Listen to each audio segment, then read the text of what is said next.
નમસ્કાર, હું છું Siddharth Patel. Crime report FIR માં સ્વાગત છે આપનું. એફઆઈઆર માં આજે આપણે અનેક ગુનાઓનો પર્દાફાશ કરીશું. તો શરૂઆત કરીએ. ભરૂચ જિલ્લામાં એક દિવ્યાંગ યુવતીને બે નરાધમો દ્વારા દુષ્કર્મ આચરાતા ચકચાર મચી જવા પામી છે. હવે ક્યાં કોણ સલામત છે તે કહેવું મુશ્કેલ છે, કેમ કે ગુજરાતમાં છેલ્લા કેટલાય સમયથી વૃદ્ધા, સગીરો અને બાળાઓ સલામત નથી. કેમ કે અહીંયા કાયદો કડક છે પણ તેનું પાલન કરાવનાર કોઈ નથી. કેમ કે રાતના અંધારામાં જ્યારે પોલીસ નિષ્ક્રિય બની જાય છે ત્યારે તેનો લાભ આવા લુખ્ખા અને નરાધમો ઉઠાવે છે અને મોકો મળતા જ માસૂમોને પીંખી નાખે છે. ત્યારે આવી જ એક ઘટના ભરૂચ જિલ્લામાંથી સામે આવી છે, જ્યાં એક દિવ્યાંગ યુવતીને બે નરાધમોએ પીંખી નાખી હતી. આવો જોઈએ કોણ હતા એ બે નરાધમો અને કેવી રીતે આવ્યા પોલીસના ચુંગલમાં.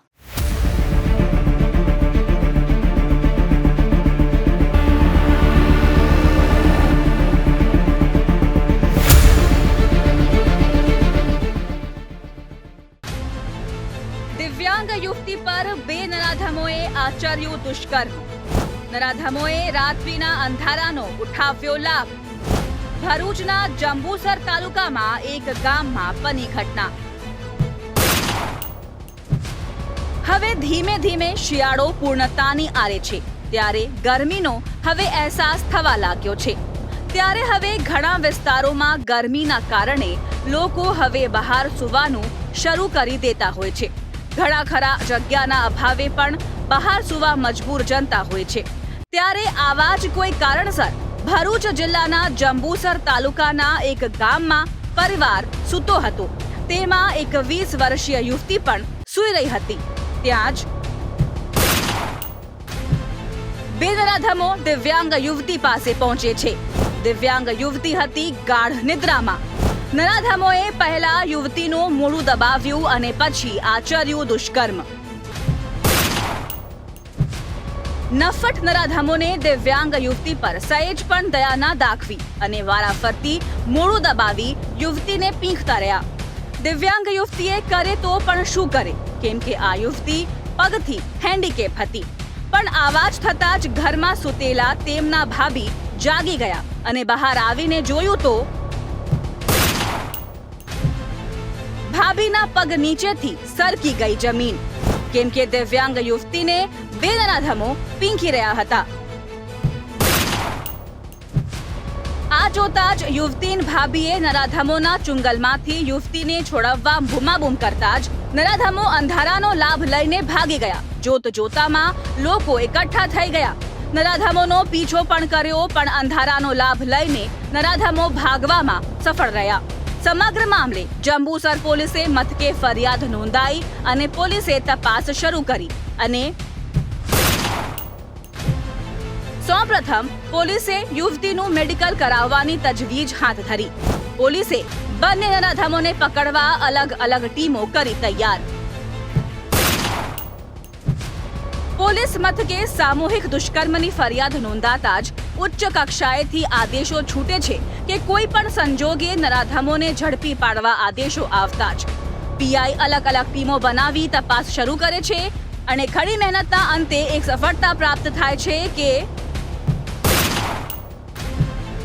જે બે નરાધમો ફરાર છે તે નડિયાદની સીમમાં છુપાયા છે. અશ્વિન રાઠોડ અને વિજય રાઠોડે દિવ્યાંગ યુવતી પર આચર્યું હતું દુષ્કર્મ. બસ હવે પોલીસ પકડથી આરોપીઓ દૂર નહોતા, કેમ કે પોલીસને માહિતી મળી ગઈ હતી કે બંને નરાધમો ક્યાં છુપાયા છે. પોલીસે ટીમ રવાના કરી અને રેન્જ આઈજી શ્રી સાહેબ સંદીપસિંહ સાહેબ તેમજ ભરૂચ એસપી શ્રી મયુર ચાવડા સાહેબ દ્વારા સૂચના આપવામાં આવે છે કે આ આરોપીઓને તાત્કાલિક પકડી પાડવામાં આવે. જે અનુસંધાને જંબુસરના પીઆઈ શ્રી એવી પાણમિયા દ્વારા જુદી જુદી ટીમોની રચના કરવામાં આવે છે, તેમજ હ્યુમન ઇન્ટેલિજન્સી અને ટેકનિકલ સર્વેલન્સની મદદથી આરોપીઓની શોધખોળ હાથ ધરે છે. ઘણી મહેનતના અંતે એક સફળતા પ્રાપ્ત થાય છે અને આરોપીઓ કે જે બે અશ્વિન રાઠોડ તેમજ વિજય રાઠોડ કે જે નડિયાદની સીમમાં છુપાયેલા હોય છે અને તેમને ત્યાંથી પકડી પાડવામાં આવે છે અને તેમની ટીમ દ્વારા કાયદેસરની કાર્યવાહી આગળ હાથ ધરવામાં આવે છે અને આરોપીઓને હાલ અટક કરેલ છે.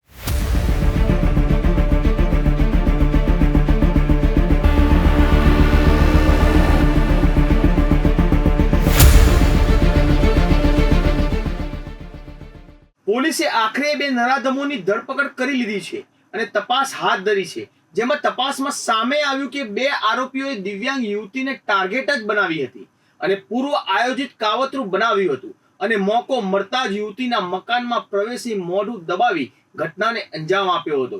જો કે પોલીસ હરકતમાં આવતા જ ગણતરીના દિવસોમાં જ બંને નરાધમ આરોપીઓને ઝડપી વધુ તપાસ હાથ ધરી છે.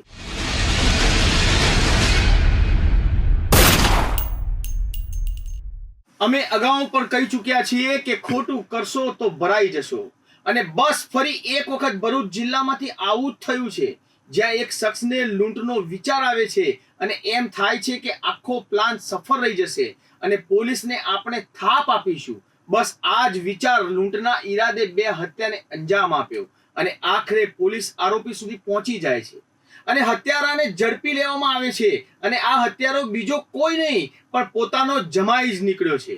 આ સાંભળીને તમે પણ દંગ રહી ગયા હશો, પણ પોલીસ પણ એક ક્ષણ માટે તો વિચારતી થઈ ગઈ હતી કે આખરે એવું તો શું બન્યું કે શિક્ષક દંપતીની મોતને ઘાટ ઉતારી નાખી હશે. જુઓ અમારા આ વિશેષ અહેવાલમાં જમાઈ કેમ બન્યો જમ.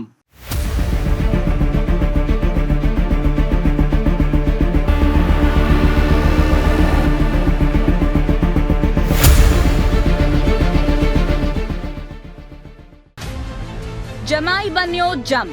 એક નહીં પણ બે હત્યાને આપ્યો અંજામ. ભરૂચના વાડિયામાં શિક્ષક દંપતીની કરાઈ હતી હત્યા. જમાઈએ જ સાસુ સસરાની કરી હત્યા. ભરૂચના વાલિયામાં ગણેશ ગાર્ડન સોસાયટીમાં શિક્ષક દંપતીની હત્યા થઈ હતી. તે હત્યાનો ભેદ પોલીસે ઉકેલી કાઢ્યો હતો. આ દંપતીની હત્યા અને કોઈએ નહીં પણ તેના જમાઈએ જ કરી હોવાનો ચોંકાવનારો ખુલાસો થયો છે. વાલિયામાં શિક્ષક દંપતીની કરાઈ હતી હત્યા. તીક્ષ્ણ હથિયાર વડે શિક્ષક દંપતી ઉપર હુમલો કરી હત્યાને આપ્યો હતો અંજામ. વાલિયાની ગણેશ ગાર્ડન સોસાયટીમાં રહેતા શિક્ષક જીતેન્દ્રસિંહ બોરાધરા અને તેમના પત્ની લતા બોરાધરાના મકાનમાં 4 માર્ચના રોજ રાત્રિના 9:30 વાગ્યાથી 5 માર્ચના રાત્રિના 9 વાગ્યા સુધીમાં તીક્ષ્ણ હથિયાર વડે શિક્ષક દંપતી ઉપર હુમલો કરી બંનેને ગરદનના ભાગે ગંભીર ઈજા પહોંચાડી હત્યા કરવામાં આવી હતી. શિક્ષક દંપતીનું ઘર કલાકો સુધી સુમસામ રહેતા.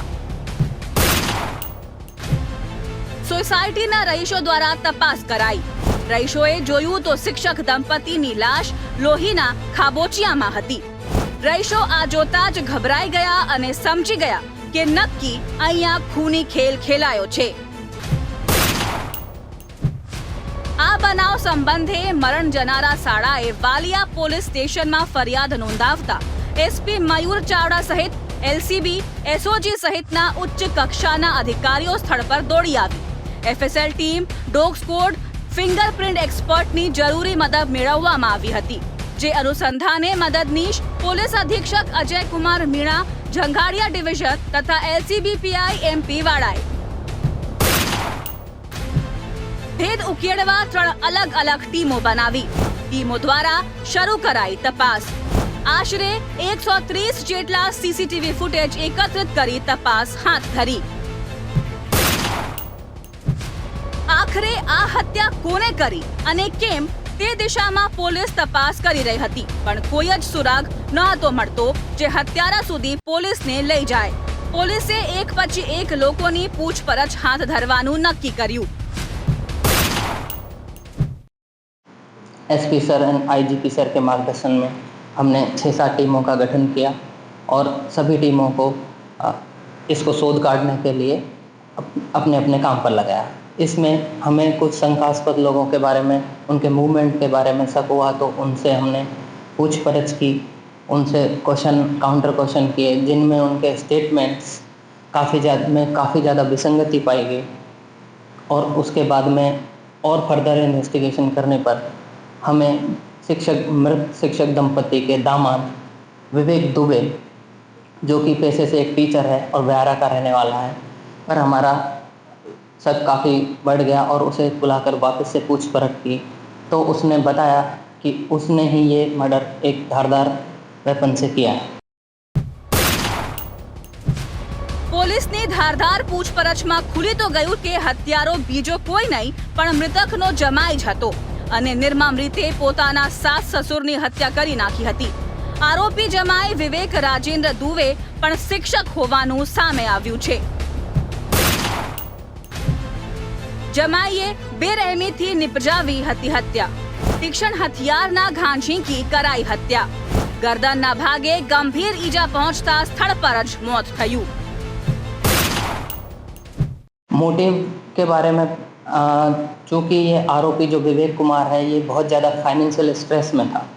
इसने शेयर मार्केट में भी काफ़ी पैसे गंवा दिए थे और इस पे कई प्रकार की बड़ी बड़ी लोनें चल रही हैं.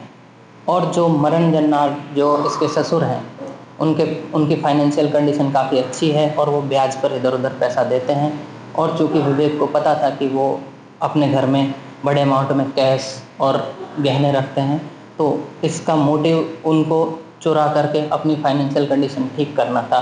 इस वजह से ये रात को किसी समय 4 तारीख को आया और उनको मार करके कुछ इसने गहने और कैश ले जाना भी कबूल किया है.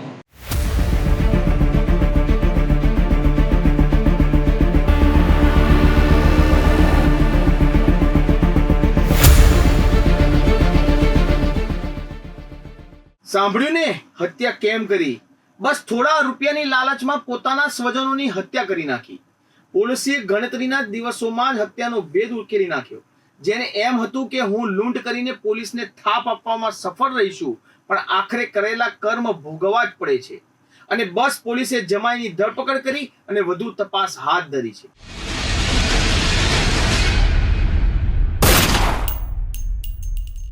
ગાંધીનગર ડબલ મર્ડરમાં એક નવો વળાંક સામે આવ્યો છે. ગાંધીનગરના સરગાસણમાં શ્રીરંગ નેનો સિટી 1માં પતિ પુત્રની નિર્મમ હત્યા કરનાર પતિની પોલીસે ધરપકડ કરી લીધી છે. ગત ગુરુવારે તેણે પત્ની આશાબેન તથા 4 વર્ષના પુત્ર ધ્રુવની હત્યા કરીને આપઘાતનો પ્રયાસ કર્યો હતો.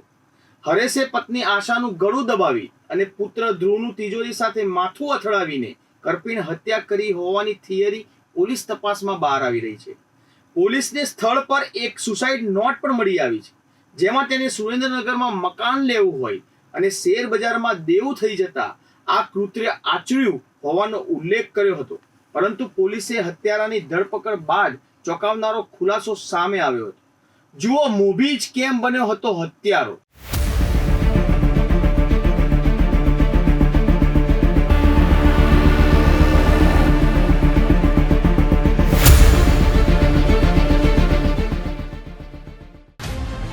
ગાંધીનગરમાં ડબલ મર્ડરની ઘટના. મોભી બન્યો હત્યારો. પત્ની અને બાળકીની કરી હત્યા. 9 વર્ષના લગ્ન જીવનમાં 4 વર્ષના દીકરો હતો. હત્યારાએ પણ આત્મહત્યા કરવાનો કર્યો પ્રયાસ. ન્યૂ ગાંધીનગરના સરગાસણ વિસ્તારમાં આવેલી એક સોસાયટીમાં દીકરા અને પત્નીની હત્યા બાદ શખ્સે આત્મહત્યાનો પ્રયાસ કર્યો હતો. આરોપી હરેશ વાઘેલાએ પોતાના 5 વર્ષના દીકરા ધ્રુવનું માથું તિજોરી સાથે અથડાવ્યું અને પત્ની આશાબેનને ગળે ટૂંપો દઈને હત્યા કરી નાખી હતી. શેરબજારમાં દેવું થતા પગલું ભર્યું હોવાનું આરોપીએ સુસાઇડ નોટમાં ઉલ્લેખ કર્યો હતો. આ ઘટનાની જાણ થતા એસપી સહિતનો પોલીસ કાફલો તથા એફએસએલની ટીમ સ્થળ પર દોડી ગઈ હતી અને આ ગોઝારી ઘટનાની વધુ તપાસ હાથ ધરી છે. પતિની હાલત ગંભીર હોવાથી તેને સિવિલમાં સારવાર હેઠળ ધકેલ્યો હતો અને પોલીસે તપાસ શરૂ કરી કે હત્યા કેમ કરાય. એવું તો શું બન્યું કે મોભી જ આટલો ક્રૂર બન્યો. પોલીસ એક પછી એક કડી જોડવાની તૈયારી શરૂ કરી. સૌપ્રથમ પાડોશીની પૂછપરછ હાથ ધરવામાં આવી કેમ કે ઘટના સૌપ્રથમ તો તેમણે જ જોઈ હતી અને શ્રીરંગ નેનો સિટી 1માં રહેતા નયનભાઈ નામના પડોશીએ જણાવ્યું હતું કે હું લગભગ 5:15ની આસપાસ મારા ઘરે આવ્યો હતો. ઘરે આવીને મારે ઓફિસનું થોડું કામ હતું તો લેપટોપ લઈને બેઠો હતો. ગતરોજ 7 માર્ચ મારી દીકરીએ મારા રૂમનો એક લાઇટ બલ્બ તેમને આપ્યો હતો, જેથી મેં બલ્બ ચાલુ કર્યો તો ન થતાં મેં દીકરીને બલ્બ લેવા મોકલી હતી અને બાદમાં દીકરી પડોશીને ત્યાં બલ્બ લેવા ગઈ અને ત્યાં તેણે એમના ઘરનો દરવાજો ખખડાવ્યો તો દરવાજો ખુલ્લો જ હતો. દીકરીએ અંદર જે દ્રશ્ય જોયું તે ખૂબ જ ભયાનક હતું. આ દ્રશ્ય જોઈને દીકરીએ બૂમાબૂમ કરી નાખી. દીકરીની બૂમ સાંભળીને પાડોશી નયનભાઈ પણ જોવા આવ્યા કે દીકરીએ આટલી ચીસ કેમ પાડી. નયનભાઈએ જે દ્રશ્ય જોયું તે તરત જ સમજી ગયા કે અહીંયા ગડબડ છે અને બસ તેઓએ સીધા જ 108 અને 100 નંબર પર કોલ કર્યો. કોલ મળતા જ પોલીસ અને 108 એમ્બ્યુલન્સની ટીમ લોકેશન પર પહોંચી જાય છે અને ત્યાંનું દ્રશ્ય જોતા જ પોલીસ સમજી જાય છે કે અહીંયા તો કેલાયો છે ખૂની ખેર. પણ પોલીસ મૂંઝવણમાં હતી કે આત્મહત્યા છે કે પછી હત્યા, અને જો હત્યા કરાઈ છે તો હત્યારો કોણ હશે? કેમ કે ઘરમાં લોહીના ખાબોચિયામાં 3 લોકો પડ્યા હતા. પોલીસ વિચારી રહી હતી કે આ ઘટના કેવી રીતે બની હશે. ત્યાં જ પોલીસની નજર સુસાઇડ નોટ પર પડે છે અને અંદાજ આવી જાય છે કે આખી ગેમ જે છે ક્યાં રમાઈ છે. પોલીસની ટીમ સાથે એફએસએલની ટીમ પણ ઘટના સ્થળે પહોંચી જાય છે અને તપાસ હાથ ધરે છે. પોલીસની પ્રાથમિક તપાસ મુજબ આશાબેનને ગળે ટૂંપો દઈને હત્યા કરવામાં આવી હતી. માસૂમ દીકરાનું માથું ક્રૂરતાપૂર્વક તિજોરી સાથે અથડાવી તેને મારી નાખવામાં આવ્યો હતો, જેને કારણે તિજોરી પર લોહીના ડાઘા હતા. પત્ની અને દીકરાની હત્યા બાદ હરીશભાઈએ તીક્ષ્ણ હથિયારથી હાથની નસો કાપી આત્મહત્યાનો પ્રયાસ કર્યો હતો. હરીશભાઈને ગંભીર હાલતમાં ગાંધીનગર સિવિલ હોસ્પિટલમાં ખસેડવામાં આવ્યા છે. ઘટના સ્થળેથી સુસાઇડ નોટ મળી હોવાનું પોલીસ સૂત્રો પાસેથી જાણવા મળ્યું છે. તો આર્થિક તંગી અને શેરબજારમાં દેવું થઈ જવાથી હરીશભાઈએ આ પગલું ભર્યું હોવાનું સુસાઇડ નોટમાં ઉલ્લેખ છે. પોલીસને સુસાઇડ નોટમાં લખેલી થિયરી ગળે ન હતી ઉતરતી. બસ પોલીસ હરીશ ભાનમાં આવે તેની રાહ જોઈ રહી હતી, કેમ કે હરેશે જ આ ગુનાને અંજામ આપ્યો છે અને એ વાત તો સ્પષ્ટ થઈ હતી. પણ ખરેખરમાં શેર બજારની કહાની હત્યા માટે હતી જવાબદાર?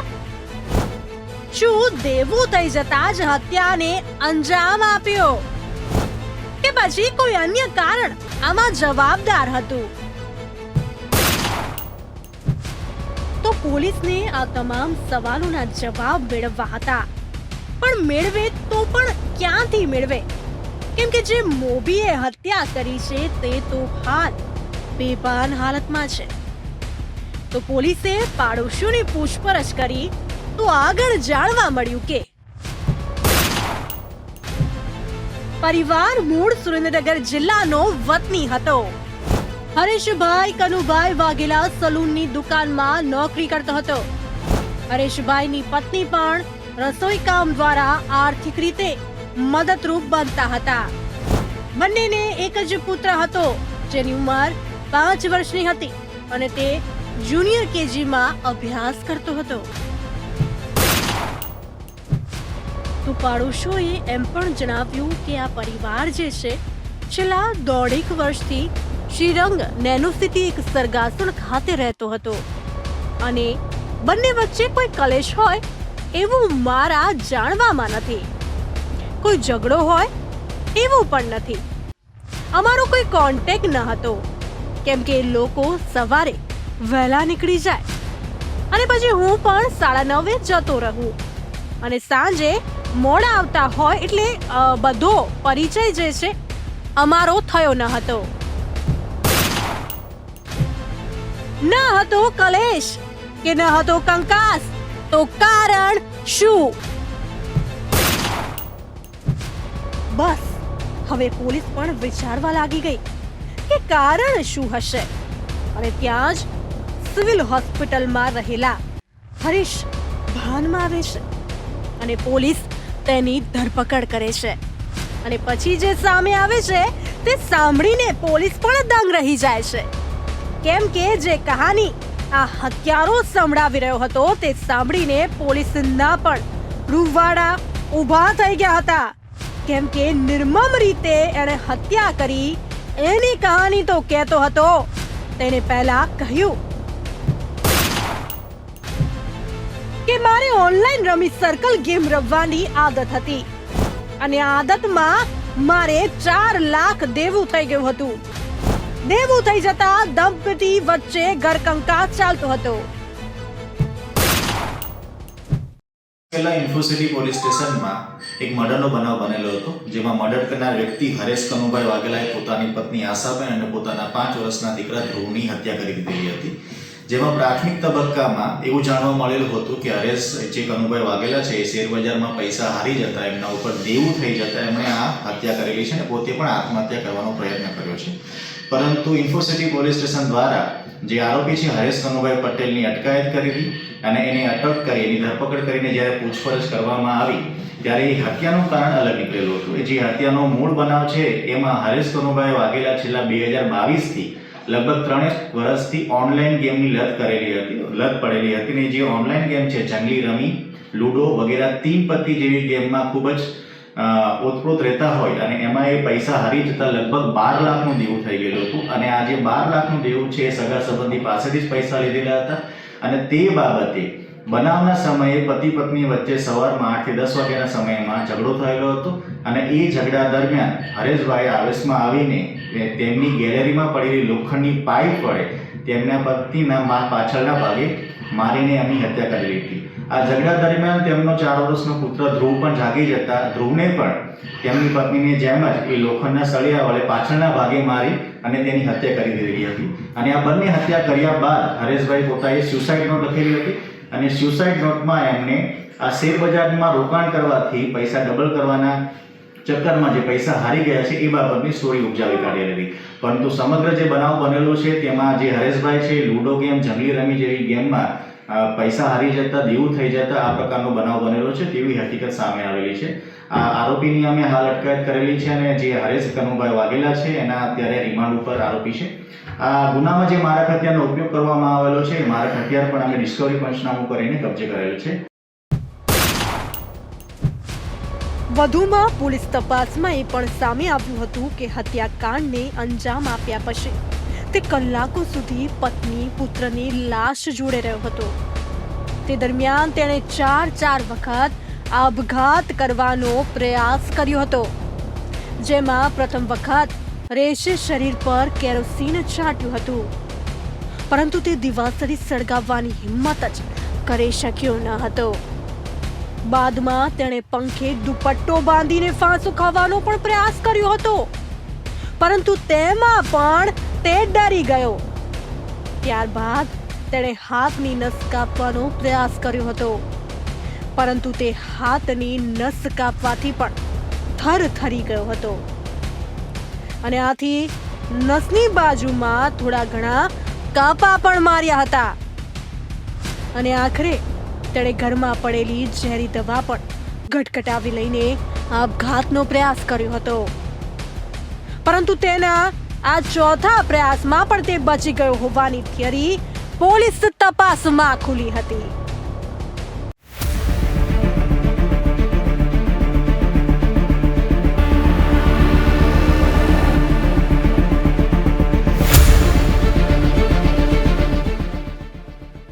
મોભીએ જ આખા પરિવારને મોતને ઘાટ ઉતારી નાખ્યો.